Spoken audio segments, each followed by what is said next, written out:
on Monday, we saw an historic shift in U.S.-Israeli relations. President Biden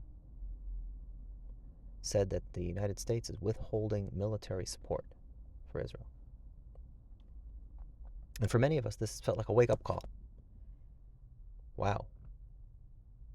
America doesn't support the Jews the way we thought they did.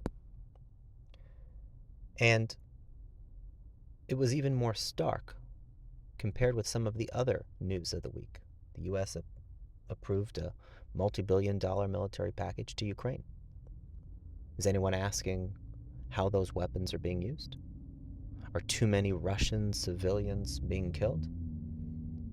Are there sanctions against Ukrainians for using force like there are against some Israelis? We feel set apart, not accepted. And I heard some people throughout the week saying we should pack up and go somewhere where we are accepted. So I think it's important to have some historical context. This is not the first time we've seen this.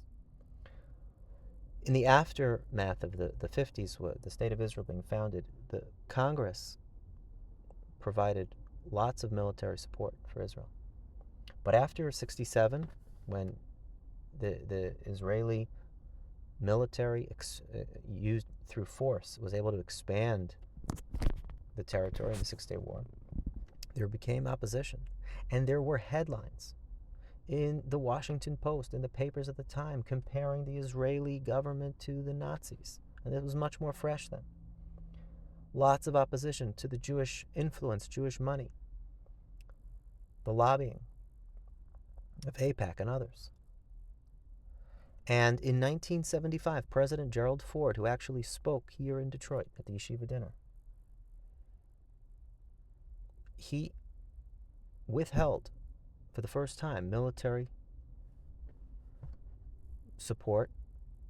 We're not giving Israel the weapons that we usually give them as a way to pressure the Israelis into disengaging from the Sinai Peninsula, in Egypt, which they had conquered. So we've seen this before. But it's true.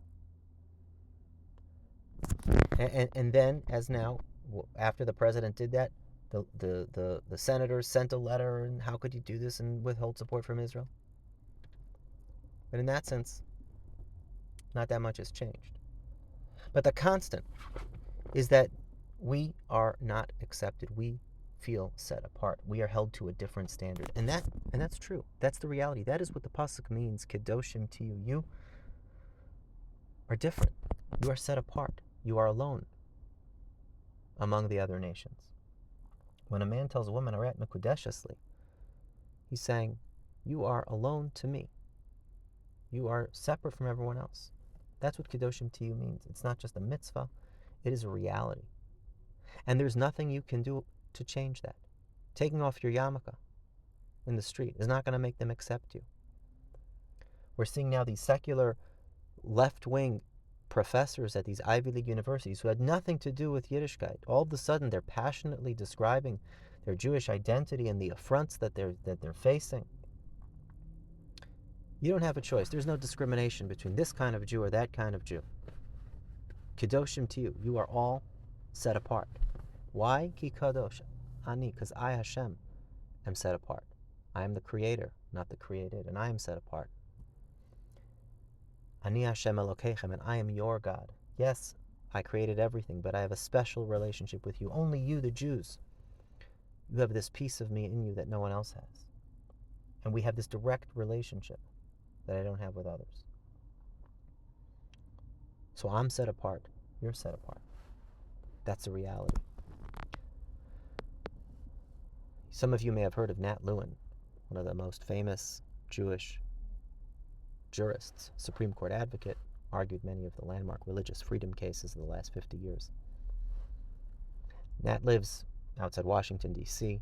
He practices still in his late 80s, the law firm Lewin and Lewin, him and his wife and his daughter. Nat Lewin was born in 1936 in Lodz, Poland, a city of 700,000, bigger than Detroit.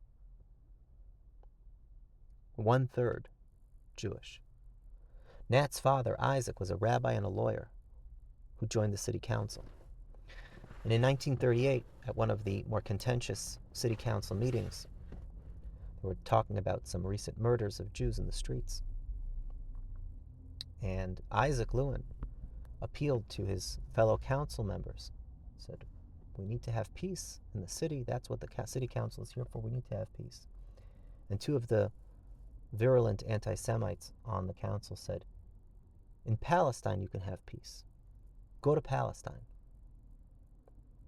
So when we were in Poland, they yelled, go to Palestine. And now that we're there, they say, leave from the river to the sea. And now that we're in New York, they say, go back to Poland. So wherever we are, we're not accepted. We're different. Kedoshim to you. You are alone. You'll be different. You'll be set apart. So how are we to deal with that? Is the solution to pick up and go somewhere where we will be accepted? Doesn't exist. This is the reality. The solution is right there in the pasuk. Before it says the words, Kedoshim to you, what does it say? Daber el kol adas b'nei Yisrael. Speak to the entire congregation. Not one group, not one sect, not one type. Everyone together, men, women, and children. Loneliness is very painful. Being set apart from everyone else. The only way to survive that is to have each other. To have such a strong internal Jewish community across boundaries. Not this type and that type, and you're better than me and you're worse than me, and I only talk with these kinds of people and not those kinds of people. This parsha, Kedoshim to you, had to be said, as Rashi says, Bahakel. Men, women, and children, everyone, all types. Because the way for you to survive and thrive throughout the millennia as Kedoshim, as different, as set apart, as alone, is if you are Kol Kahal Adas B'nai Yisrael, as if you are everyone together, as if it's all of you together. And then you can lean on each other. Today we just read a Haftorah that we never read, almost never read, the Haftorah of Kedoshim. Whenever there's a double parsha, we read the Haftorah of the second parsha. Except Acher Mos Kedoshim, Ramah says we read the first Acher Mos, because we want to avoid Kedoshim at all costs. Why? Because the Haftorah of Kedoshim is about how there are sinners in Yerushalayim. And we don't want to talk about that. The Gemara even recounts someone who was reading about Toavos Yerushalayim in the Navi.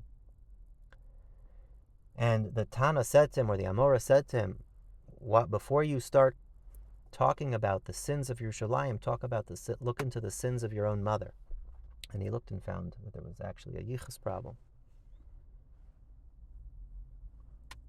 Our job today is not to point fingers and say, there's this kind of Jew and that kind of Jew, and this one's bad and this one's good.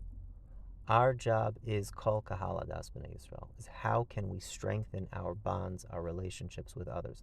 How can we be open and warm and caring and there for all Jews, all types, all the time? Every Yid's a big tzaddik. How can we do that? When we do that, we bring ourselves, we fortify each other, allowing us to become unified with Hashem Echad, which will bring the Geula, and then, not that we will be accepted, we will be respected by all of reality, recognizing how we bring Hashem and true light to this world.